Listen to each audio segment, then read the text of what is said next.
God, let's talk about this brand new book, Where There's a Whisk. So as promised, I do not summarize your bio. I do not summarize your book. What does esteemed audience need to know as they're purchasing their copy?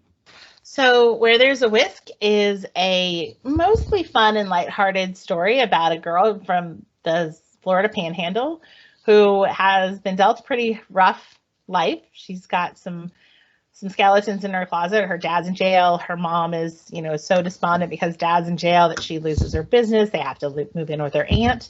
And then she gets this opportunity to go on a reality cooking competition. And in her mind, this is the time where she's going to change her life. She's going to win the competition, of course, and she's going to prove that she's the best, and she's going to get out of this no stoplight town and move on to the big city and become this culinary success.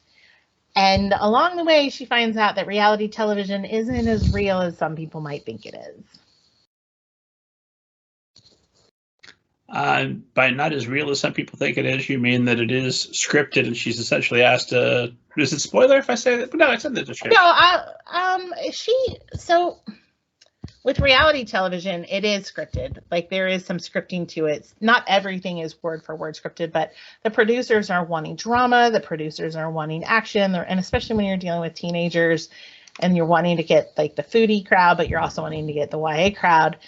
They're looking for whatever is going to kind of spice up the ratings. And if everybody gets along super nice and there's no conflict, then there's not a whole lot of drama.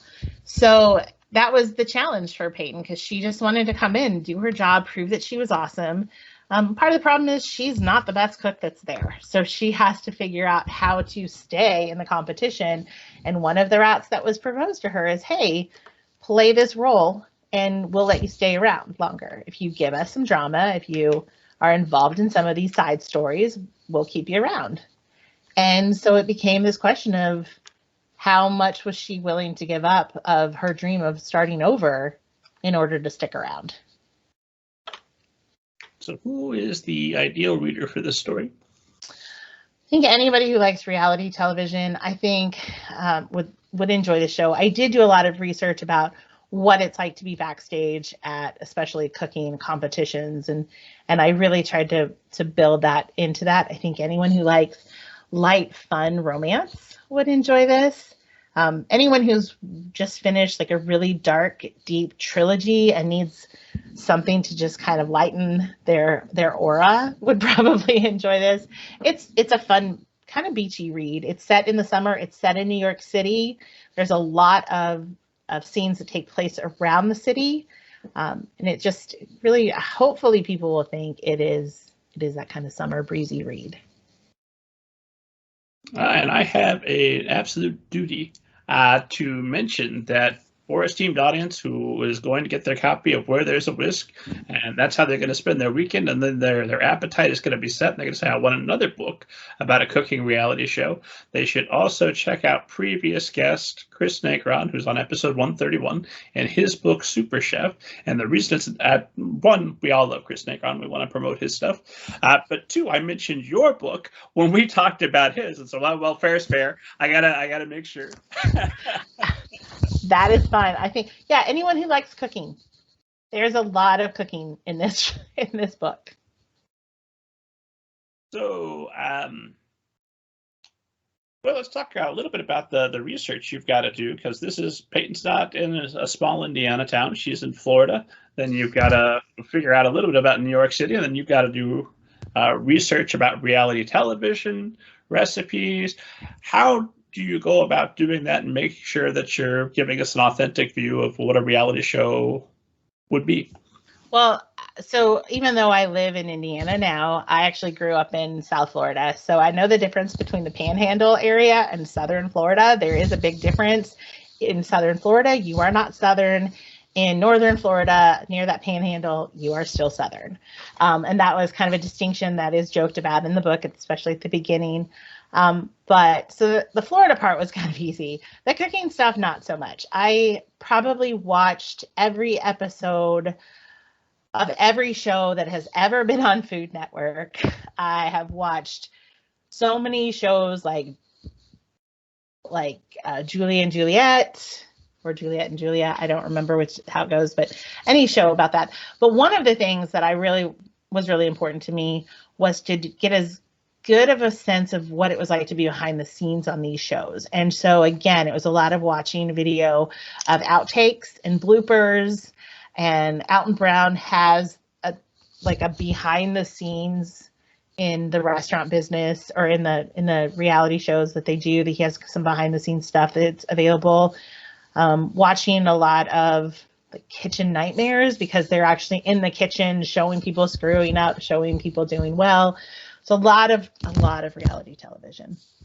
And then I actually watched another series that was the point of view from that series was from the production side of a reality dating competition. So that was a lot of the research. And then I started cooking and messing around with some different things and flavors. And every time I wrote a really good cooking chapter, I had to go make something because I was always so hungry. So if you are on a diet, maybe not read this book right now, because it will not. That's research that benefits the whole family, right? Right. But yeah, so it was a lot of research. And then for New York, I've been to New York a couple times. I had my favorite spots, but what I really wanted to do was kind of showcase all of the boroughs. I didn't want to just stick in Manhattan.